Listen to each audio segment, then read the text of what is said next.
comment on devient vraiment, mais vraiment riche? Non, non, oubliez tout de suite les plombs miracles. Aujourd'hui, on plonge dans les leçons, disons, sans filtre, du millionnaire autodidacte Félix Denis.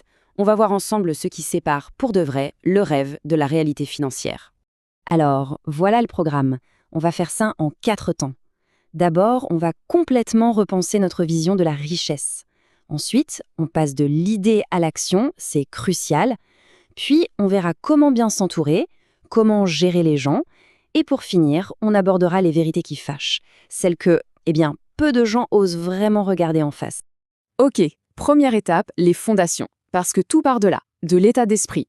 Avant même de penser stratégie, business plan, tout ça, il faut d'abord faire un grand ménage. Démolir les mythes qui nous bloquent et nous empêchent d'y voir clair. Voilà la première claque, et elle est directe.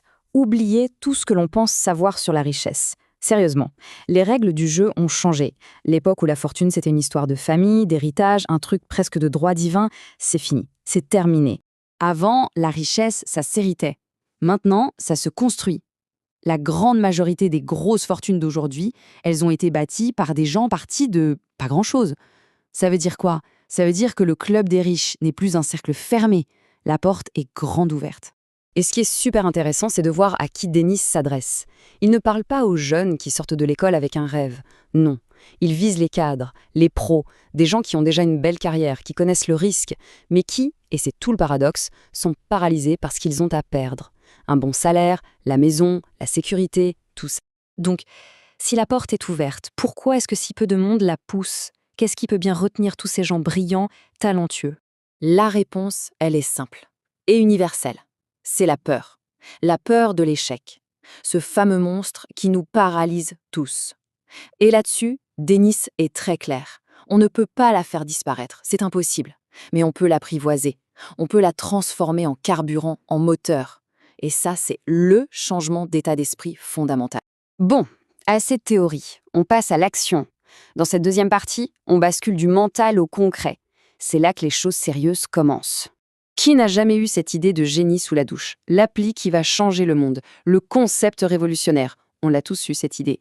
Eh bien, c'est justement là que Denis nous alerte sur ce qu'il appelle l'illusion de la grande idée. Cette image, elle dit tout. D'un côté, le fantasme. De l'autre, la réalité. Le travail. Denis, il les cache là-dessus. Une idée, ça ne vaut rien. Zéro. Ce qui fait toute la différence, c'est l'exécution. Pendant qu'une personne est en train de rêver à son idée, il y en a 10 autres qui sont déjà en train de la développer. Et pour illustrer cette force de caractère, cette ténacité, Denis prend un exemple assez inattendu mais très fort, celui de Vincent van Gogh. Imaginez un type qui a vendu une seule toile de toute sa vie. Une seule. Qui se voyait comme un échec total. Mais qui n'a jamais, au grand jamais, arrêté de peindre. La leçon de Van Gogh pour un entrepreneur, elle est là. La persévérance, ce n'est pas seulement travailler comme un fou. C'est bien plus que ça. C'est continuer à semer, encore et encore, sur une terre qui a l'air stérile, sous un ciel menaçant, alors que tout le monde autour vous dit que ça ne marchera jamais. Ok, exécuter c'est bien, mais ça ne suffit pas pour construire quelque chose de grand. On ne peut pas tout faire tout seul.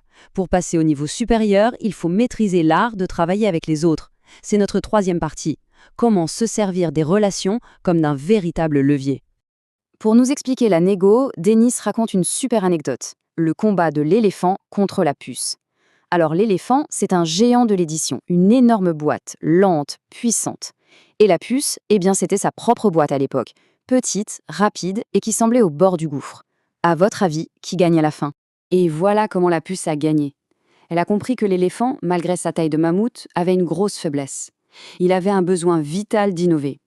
Alors qu'est-ce qu'elle a fait? Elle a exploité ce besoin, elle a posé des conditions très claires, sans jamais reculer, et surtout, elle était prête à tout moment à se lever et à partir. Et c'est comme ça que la petite puce a dicté ses règles aux géants. La leçon est énorme. En égo, le pouvoir, ce n'est pas le plus gros qu'il a, c'est celui qui est prêt à perdre. L'autre levier, évidemment, c'est l'équipe. Mais pour que ça marche, il faut accepter de passer du mode « je fais tout » au mode « je dirige ». Denis insiste vraiment là-dessus. Déléguer, ça ne veut pas dire se débarrasser des problèmes. Non. Ça veut dire donner de l'autonomie, mais dans un cadre clair. Ça veut dire faire confiance et laisser les gens faire leur boulot. C'est la seule façon de construire une machine qui peut tourner sans que ce soit toujours la même personne qui actionne la manivelle. On arrive maintenant à la dernière partie. Et c'est peut-être la plus compliquée, celle qui ne demande plus seulement de l'énergie, mais de la sagesse. On va parler des vérités qui dérangent, celles qu'il faut accepter si on veut tenir sur la durée. Le premier code, c'est la frugalité. Denis était un tyran là-dessus. Pas de dépenses superflues, même pour le soi-disant moral des troupes. Pour lui, le vrai moral, il vient de la performance, des résultats. Et ça nous amène à une idée qui peut choquer. Se séparer des gens qui ne performent pas, c'est en fait le plus beau cadeau qu'on puisse faire au reste de l'équipe. Pourquoi ? Parce que ça montre que l'excellence est la norme et rien d'autre. Mais il reste une vérité, la plus dure de toutes. Un conseil qui va à l'encontre de tout ce qu'on nous a toujours appris sur le fait de ne jamais abandonner. Et cette vérité, c'est l'art d'abandonner.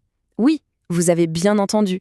Après nous avoir parlé de l'histoire de Van Gogh, Denis nous dit que la compétence la plus importante, c'est de savoir quand s'arrêter. Ce n'est pas un échec, c'est une décision stratégique pour garder son argent, son temps et son énergie pour le prochain. Et attention, cette décision est loin d'être simple. Prenez un exemple concret, un magazine. Il perd peut-être 100 000 € par mois. On se dit, il faut fermer. Mais s'il a déjà vendu des millions d'euros d'abonnements pour l'année, il faudrait tout rembourser. Le calcul est glacial, mais parfois ça coûte moins cher de laisser le navire prendre l'eau doucement que de le faire couler d'un coup. Au fond, toute la philosophie de Denis pourrait se résumer par cette citation « N'ayez jamais peur ». C'est un vrai appel à l'audace. Si on décide de mener une rébellion contre l'ordre établi, alors il faut agir en rebelle, pas en petit comptable prudent. Finalement, le message de Félix Denis est d'une clarté presque brutale. Avoir une bonne idée, ce n'est que la ligne de départ. Ce n'est rien. La vraie richesse, elle se gagne sur le terrain, dans l'effort, dans les négociations difficiles et dans le courage de savoir quand changer de cap. La seule vraie question, au fond, c'est est-on prêt à courir la course ?